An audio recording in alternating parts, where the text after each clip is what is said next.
국회의원님.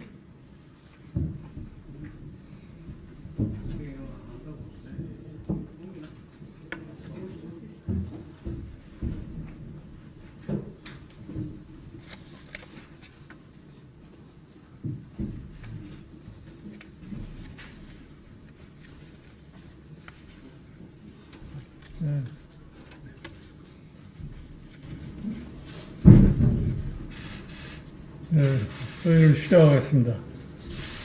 이번 만행 사건은 북한군이 비무장 상태의 우리 국민을 총살하고 시신을까지 끔찍하게 화형시킨 폐륜적인 무력 도발이라고 봅니다.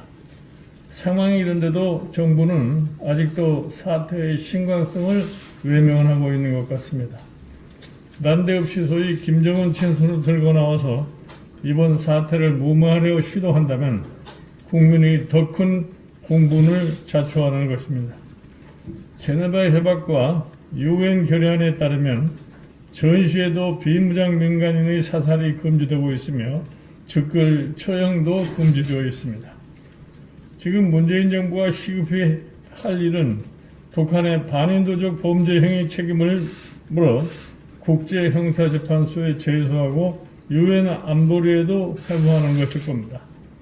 소위 북구의 사과라는 전통문을 보면 뭔가 앞뒤가 맞지 않는 것 같습니다. 사과한다면 북이 직접 해야지 왜 문재인 대통령을 시켜서 대독 사과를 하는가? 진정성이 있는 건가? 우리 정부는 북의 하명사항 처리 대행소인가? 또한 북한과의 통신 채널이 모두 끊겼다고 하더니 친서는 도대체 어떻게 주고받았는지 의문이 가시지 않습니다. 더욱이 실종자를 총으로 쏜 점을 인정했는데 혈흔만 있고 사람은 없었다고 엉터리 주장을 늘어놓고 있는 겁니다. 국제형사재판소 제소와 안보리 회부라는 우리 당의 어제 강도 높은 입장문에 놀란 꼼수 해명 또는 책임 회피용 방어 전략이라고 생각이 됩니다. 행여난 문재인 정부가 느닷없이 북의 전통문과 진정성 없는 면피성 사과로 이번 사태를 덮으려 한다면 정권의 무덤을 스스로 파는 자유의 행위가 될 것을 엄중하게 경고합니다. 적반하장식 책임 회피만 가득한 통지문을 보고서도 청와대와 여권은 김정은 친창과 변호의 여념이 없는 모습입니다. 국민의 편은 찾을 수 없습니다. 우리 당은 모든 수단을 동원해 북한이 무거운 책임을 지게 할 것입니다. 나아가 국제형사재판소를 통해 이번 만행 사건 진상을 밝히고 국회법상 처벌을 받아야 할 것이라고 봅니다. 아울러 이번 사태는 소위 대통령의 47시간 진실이 밝혀져야 문 대통령의 군 통수권 자격 논란이 정리될 것이라고 한국 국민들의 시각입니다. 지금 남북 한라인보다 대통령과 청와대 비서진 간 한라인 구축이 더 시급한 것 아니냐는 지적이 왜 나오는지 되돌아볼 필요가 있습니다. 작금의 비정상적인 국가 안보 상황을 정상적으로 되돌리기 위해 모든 당력을 집중하겠다고 국민에게 약속을 드립니다. 앞으로 북한의 우리 국민 살해 만행 진상조사 TF가 이번 사태의 진상을 규명하는데 주도적인 역할을 해주시기를 바랍니다.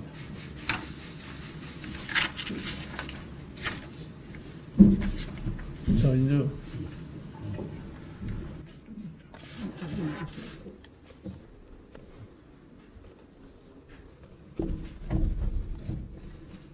진상규명위원회 TF를 맡은 한교 의원입니다.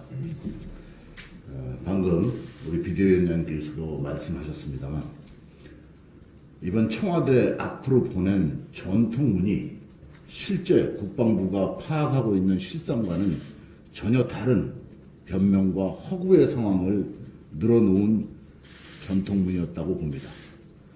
이와 같은 전통문을 마치 신주단지듯이 모시듯이 일거대는 안보실장은 도대체 어느 나라 안보실장입니까?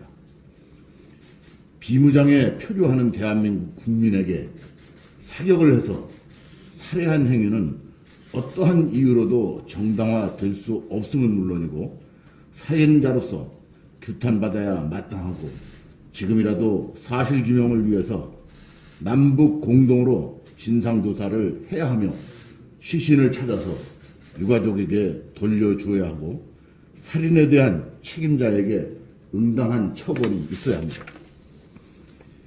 우리 대한민국의 국민이자 공무원이 북한 인민군에 의해서 살해되고 기름을 부어 불태워지는 그리고 바다에 버려진 만행에 대해서 온 국민이 분개하고 통탄하는 반인륜적인 짓을 저지른 북한 당국에 대한 경위에 대한 명확한 조사도 이루어지지 않았고 국민의 생명을 지켜야 할 의무가 있는 대통령의 공식적인 성명서도 없었습니다. 특히 실종된 21일부터 대통령에게 보고된 22일까지 우리 해경과 국방부, 청와대는 도대체 무엇을 하고 있었습니까? 이 내용도 소상히 국민에게 밝혀야 합니다. 다시 한 번 더 북한에서 보낸 두 쪽짜리 전통문에 정신이 혼미해서 감읍하는 문재인 대통령과 여권의 정치인들에게 정신 차리라고 경고합니다. 내 혈육을 죽인 살인자에게 사과했다고 감사해야 하는 모습은 역겹기만 합니다. 국민 앞에 대통령은 사죄하고 김정은에게 공동 진상 규명을 위한 조사를 하자고 제의해 주기 바랍니다. 그리고 시신을 공동으로 찾아서 유족에게 돌려주기를 바랍니다. 이상입니다.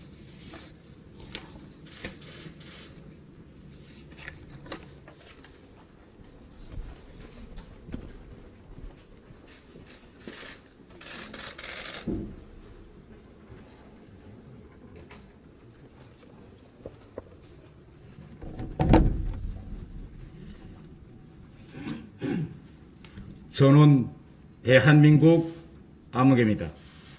대한민국, 이 국호는 그가 북한군 총구 앞에서 죽음을 무릅쓰고 당당하게 외쳤던 우리나라의 자랑스러운 국호입니다. 대한민국.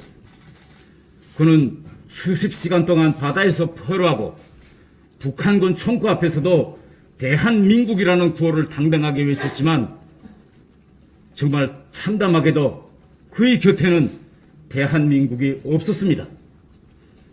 그가 북한군에게 사살된 이 사실이 북한의 편지에서 확정된 이 순간에도 과연 우리는 그의 곁에 대한민국이 있느냐?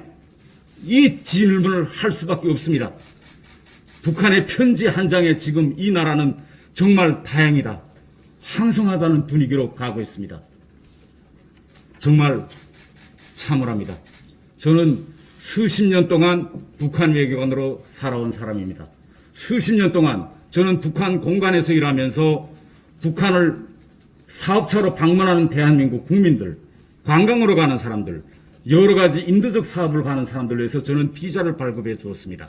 그러나 그 누구도 북한 대사관에 와서 당당하게 나는 대한민국 국민이라고 말한 사람은 없습니다. 일반적으로 한국인들은 북한 사람들 앞에서 남한 누굽니다, 한국 누굽니다, 혹은 어떤 사람들은 남조선 누굽니다 이렇게 말하지 대한민국이란 국호를 북한 사람 앞에서 당당히 외치지 못하고 있습니다. 지요 제가 지금까지 만났던 한국 외교관들도 대사들도 북한 외교관 앞에서 저는 대한민국 외교관 아무개입니다 이렇게 말 안 합니다.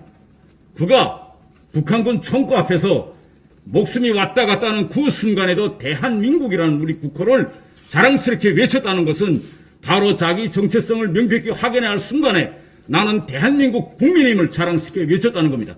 어떻게 이런 사람을 우리 그것도 정부 측에서 월북이라고 추정할 수 있습니까? 여러분, 우리 한번 모든 사람들이 가슴에 손을 얹고 한번 양심적으로 생각해 봅시다. 우리가 북한군 총구 앞에서 이 나라에 나는 대한민국 국민이라고 당당하게 우리 국호를 외칠 사람이 있습니까? 있으면 한번 나와 보십시오. 저는 수십 년 동안 북한에 있으면서 항공인들을 만나봤지만 북한 사람 앞에서 대한민국이라는 이 국호를 자랑스럽게 외친 사람을 보지 못했습니다. 하물며 총구 앞에서도 대한민국이라를 이 구호를 자랑스럽게 외친 이 사람을 월북이다. 저는 이 자체가 저는 대단히 심히 우려스럽고 결국 북한 편지를 한번 들여다보십시오.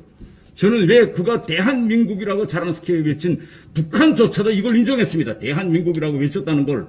물론 거기에는 그래서 총을 쐈다는 건 말 안 듣지만은 저는 그가 자랑스럽게 대한민국, 나를 대한민국으로 보내달라고 외쳤기 때문에 쏘지 않았는지 저는 의심하게 됩니다. 저는 그러므로 진짜 그가 총구에 맞으면서 마지막으로 외친 말이 무엇이냐? 저는 우리 정부가 당당히 북한에 요구해야 됩니다. 북한은 지금 대한민국 누구라고 얘기하고 딱 더 이상 말하지 않고 있습니다. 여러분, 우리 국민이 북한군의 총구 앞에 사살됐습니다. 남북관계에서 평화도 중요하고 모든 것이 중요하지만은 가장 중요한 것은 우리 국민의 생명입니다. 목숨입니다. 이 목숨이 지금 총구에 그것도 사살됐습니다. 미국에서는 흑인이, 그것도 공무집행 중에 있는 흑인이 경찰한테 당하면 Black Lives Matters, 온 나라가 일어납니다. 그런데 왜 우리 국민이 북한 총구 앞에서 이렇게 사살됐는데 왜 우리나라에서는 Korean Lives Matters, 왜 이런 운동이 안 일어납니까? 시민의식으로 대통령도 탄핵시키는 이런 민주화된 의식, 시민의식을 가진 우리나라 국민들이 왜 우리 국민이 북한 총구 앞에서 죽었는데도 Korean Lives Matters라는 운동을 안 합니까? 참으랍니다. 왜 우리는 이런 북한이라는 이런 공공연 앞에 나약하고 왜 이렇게 우리는 약합니까? 여러분, 우리 국민이 죽었습니다. 저는 대한민국 국민들에게 외치고 싶습니다. 전 세계 앞에서 Korean Lives Matters 외쳐야 합니다.